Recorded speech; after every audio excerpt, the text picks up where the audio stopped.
어떻게 쥐어 짜냐에 따라서 속도가 천차만별이에요. 안녕하세요 여러분들, 반갑습니다. 오랜만에 뵙습니다. 하고 싶은 거 다 하는 남자입니다. 자, 오늘은 어디 간다기보다는 그냥 이제 이야기도 할 겸 이렇게 무지성으로 파리를 뛰게 되었습니다. 일단은 생각했던 목적지는 이제 그 동학사 쪽에 위치한 바이콩주고요. 지금 날씨가 너무 추워요. 여기서는 7도라고 나와 있는데 7도 치고는 너무 춥더라고요 지금. 자, 근데 지금까지 제 바이크를 보셨던 분들은 아시겠지만 갑자기 작아졌어요. 네, 슈퍼컵으로 왔습니다. 오늘은 그거에 대해서 좀 이야기 좀 나눠볼까 합니다. 자, 우선은 액트방 혼다 ADV 750에서 이제 슈퍼컵으로 내려왔습니다. 자, 근데 왜 다운그레이드를 왜 했냐? 보통 같았으면 다들 이제 기변을 한다고 하면 업그레이드를 많이 생각하실 거예요.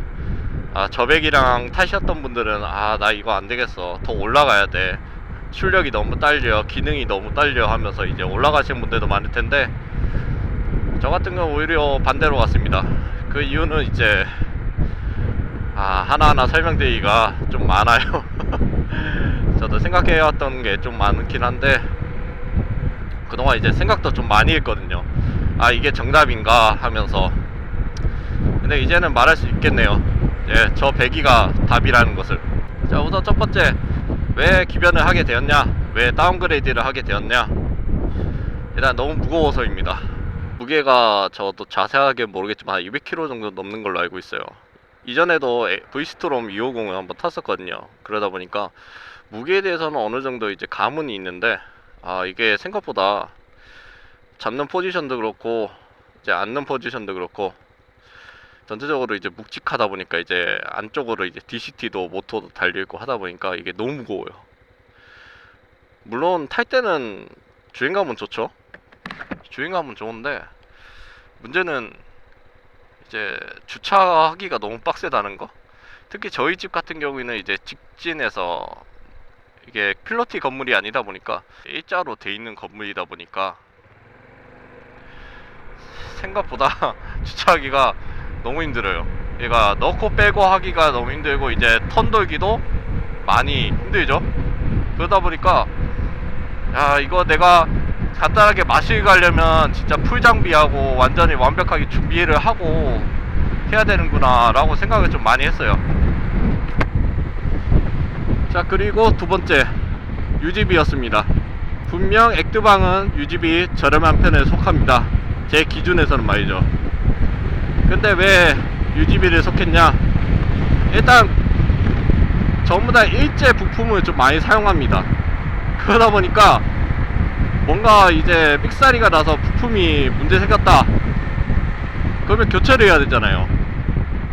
수리를 하더라도 한계가 좀 있어요. 그러다 보니까 이게 부품 구하기가 좀 생각보다 힘들더라고요.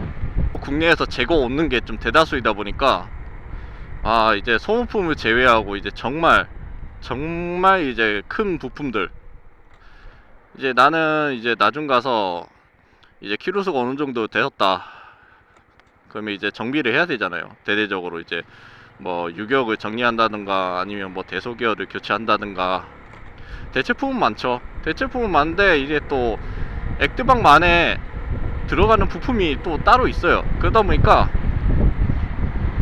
이게 구하기도 힘들고 무엇보다 비싸요. 또 해외에서 오고 해야 되니까. 그리고 또 시간도 걸리고. 그에 반면 슈퍼커브는 뭐 그냥 뭐 도메이 가지고 뭐 이게 한번 내려치면 뭐 카울이 뚝딱하고 뭐 그 정도는 아니겠지만, 그래도 슈퍼커브는 이제 UGB가 제일 좋다고 생각됩니다. 자, 그리고 세 번째, 비성수기입니다. 지금 현재 겨울이 다가오고 있습니다. 지금 가을임에도 불구하고 많이 춥죠. 벌써부터 7도, 5도, 내일이면 영하 1도를 기록하는 날씨가 찾아오고 있습니다. 그러다 보니까 자연스레 이제 오토바이에 비성수기가 오고 있고, 특히 가격이 많이 내려가는 시즌이다. 이왕 팔 거면 그 전에 이제 팔아야겠다는 생각이 들어서 이렇게 처분을 좀 빨리 서두르게 되었습니다.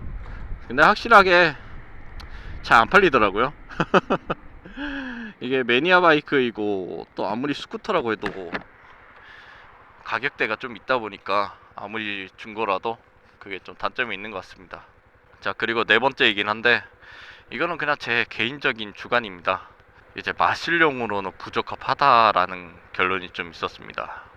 왜냐면 이제 액드방 같은 경우는 이제 뭔가 걸어가기는 너무 멀고, 그렇다고 해서 오토바이 액드방 끌고 일일이 다 풀 세팅하고 준비하고 하기에는 너무 준비 작업이 많고, 간단하게 뭐 그냥 모자나 뭐 헬멧 쓰고 그냥 이게 살짝 악셀 벙벙벙 밟으면서 이제 갔다 왔다 뭐 5분 컷 정도 할 만한 거리를 좀 제가 생각보다 빈도수가 많더라고요. 이게 높다 보니까 액티브하기가 너무 힘들어가지고 이제 슈퍼커브도 넘어오게 되었습니다.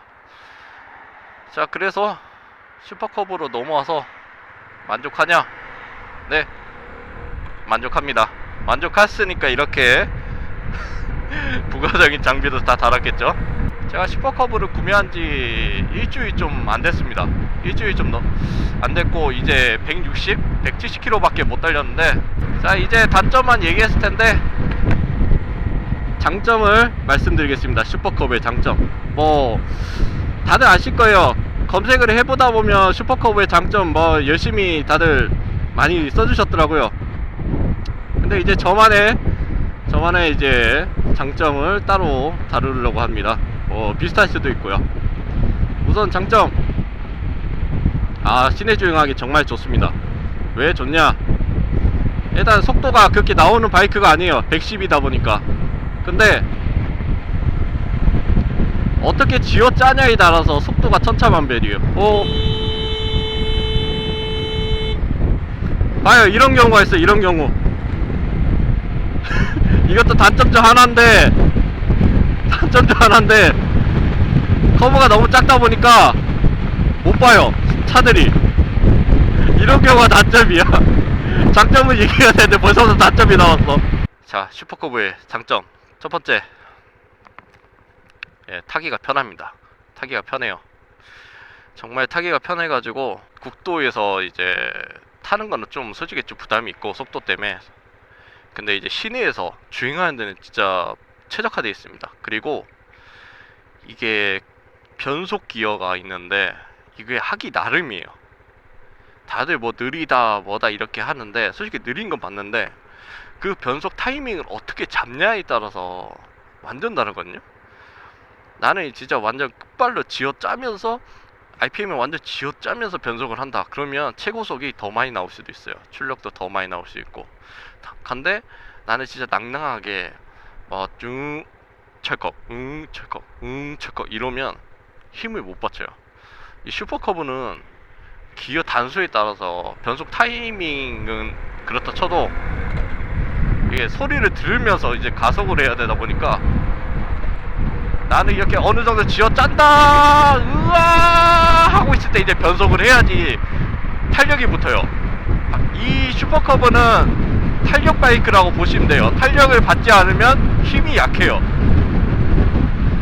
그러다 보니까 어떻게 탄력을 받냐에 따라서 이제 커브가 빨라질 수도 있고 느려질 수도 있습니다. 얘도 이제 우와 하면서 힘 받치려고 하니까 이제 4단, 그다음에 또 속도가 오르죠. 이런 식으로 가는 거예요. 저도 이제 실수를 좀 많이 하긴 해요. 왜냐? 일주일밖에 안 됐으니까. 두 번째, 유지비가 정말 싸요. 괜히 슈퍼커브가 100세 가전이라는 말이 괜히 나온 게 아니에요. 유지비가 정말 쌉니다. 정말 저렴해요. 어떻게 저렴하냐? 솔직히 말해서 자전거 브레이크 패드보다 더 저렴한 게 슈퍼커브 패드예요. 저 이게 가격 보고 깜짝 놀란 게 패드 가격이 7,000원이었나? 그거 보고 진짜 깜짝 놀랐어요. 패드 가격이 7,000원이다. 만약에 액드방에서 이제 브레이크 패드 산다 하면 한 쌍이 아니라 이제 두 쌍은 사야 되죠. 앞에 두 개, 뒤에 하나니까. 그러다 보니까 하나당 4만원. 제가 샀을 때 44,000원이었어요. 싸게 사가지고 두 개 사면 8만원, 세 개 사면 12만원, 14만원. 뭐 만약에 브렘보라든지 비싼 거 산다면 더 비싸겠죠. 자, 그리고 세 번째, 변속이 재밌습니다. 물론 노터리 기어이기 때문에 그냥 밟은 대로 나가긴 해요. 나가긴 하는데 거기에서도 이제 변속 타이밍이라든지 여러 가지 이제 고려를 해서 달려야 하기 때문에 이제 나중에 이제 클러치 있는 바이크를 타시기 때는 매우 큰 도움이 된다. 자, 그리고 네 번째, 연비입니다. 연비. 연비. 커브는 무조건 연비죠. 아무리 연비 주행해도, 아무리 연비 주행 안 해도 네, 잘 나옵니다. 무조건 무진장 잘 나옵니다. 근데 단기통들은 다 공통적이긴 한데 커브가 요즘 이게 워낙 속보적인 이유가 이제 저배기다 보니까 그런 거 다 한몫하긴 해요. 저도 지금 주유한지 일주일 정도 되었는데 뭐 부족하다 싶어서 또 보충하고 한데 뭐 장거리 때는 한 180 정도 가고 단거리 진짜 낭낭발이 한다면 한 140에서 160 정도? 물론 이게 개인 편차가 좀 있습니다. 예, 너무 춥다. 제가 지금 완전 풀세트 하고 왔는데도 춥네요. 와. 사람도 얼마 없네. 사람도 얼마 없구나. 진짜 커브는 진짜 커브 돌기가 편하다. 우. 예스. 좋아. 일단 제 커브입니다. 독보적이죠? 시트 같은 경우에도 1.5 시트 오도리스 사용했는데 이제 고양이들 많잖아요. 고양이도 많다 보니까 또 지저분할 수도 있고 오염될 수도 있고 또 나중에 또 팔아야 될 수도 있어가지고 일부러 이제 알리에서 시트 커버 구매해서 사용했습니다. 살짝 오버사이즈긴 해요. 그리고 이 내비게이션, 이거 많이들 물어보시더라고요.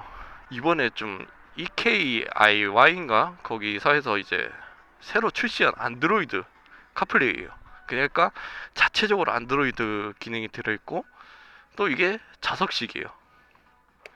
들었다 내렸다 한데 뭐 이게 자기들 말로는 뭐 이거 도난 문제, 제가 이거 말했죠.